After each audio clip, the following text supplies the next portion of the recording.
Hello everybody, welcome dans Whatever Stories pour la dernière de la saison numéro 1. Et oui, déjà, c'est passé très vite, je sais. En tout cas, je tiens à remercier tous ceux qui m'ont soutenu, tous ceux qui ont liké, tous ceux qui ont partagé mes vidéos. Merci infiniment du fond du cœur.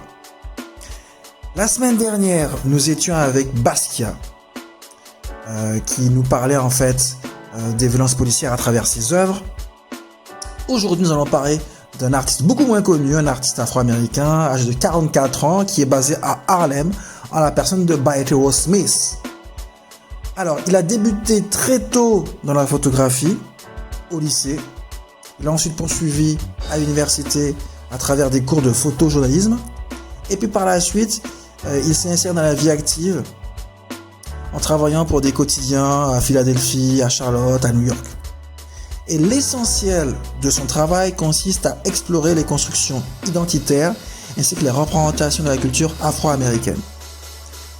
Donc c'est un sujet hyper intéressant. Parmi ces différentes œuvres artistiques, moi il y en a une qui m'a particulièrement marqué, interpellé, d'autant plus qu'elle est complètement d'actualité. Baetero Smith, en fait, il a produit une série de photos intitulée Taking Aim, qu'on peut traduire par tir au but, et qui a consisté à prendre des portraits de personnes vivantes, à les superposer sur des cibles vierges. Et il a demandé justement aux adhérents du club de tir, ceux qu'il avait pris en photo, de tirer sur leur propre image, avec les armes de leur choix.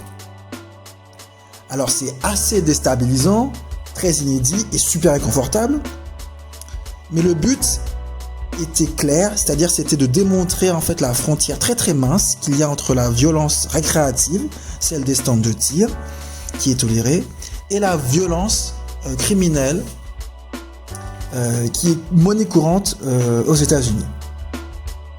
C'est-à-dire que d'un côté, vous avez la pratique du tir, qui est considérée comme un sport comme un autre, qui se pratique même en famille et qui est accessible de l'âge de 8 ans.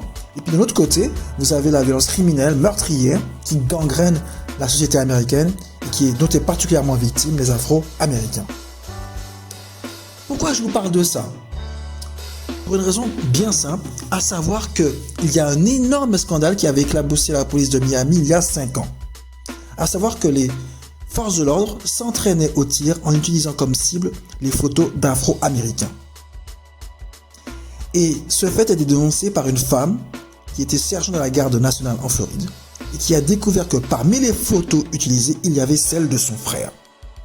Donc c'est édifiant. Alors toujours est-il que si la police a reconnu les faits, aucune sanction disciplinaire n'a été prise. Il faut le savoir. Donc, ce qu'il faut retenir, c'est qu'à travers cette pratique d'utiliser les cibles des Afro-Américains, il y a une volonté bien évidemment de prolonger le racisme, de l'ancrer encore plus qu'il ne l'est déjà. C'est ce qu'il a voulu dénoncer en fait aussi. Voilà les amis, je vous dis prenez soin de vous et on se retrouve la saison prochaine et je compte sur vous. Ciao ciao, bye bye, merci pour tout.